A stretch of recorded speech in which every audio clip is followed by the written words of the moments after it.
ঘরের কি অবস্থা করেছিস? আমি বাজারে গেলাম, এসে যেন দেখি ঘরটা গুছানো আছে। ঠিক আছে। 1 hour later.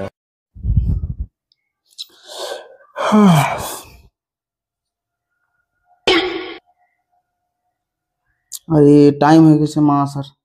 না, তাড়াতাড়ি গুছিয়ে নি ঘরটা।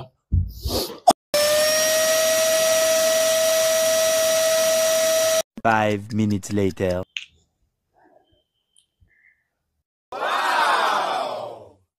ওরে আমার লক্ষ্মী ছেলে, কত সুন্দর করে ঘরটা সাজিয়ে রেখেছিস রে। থ্যাংক ইউ মা।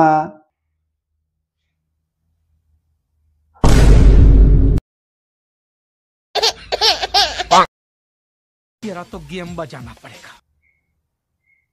और আমি तेरी बहन की लग गई।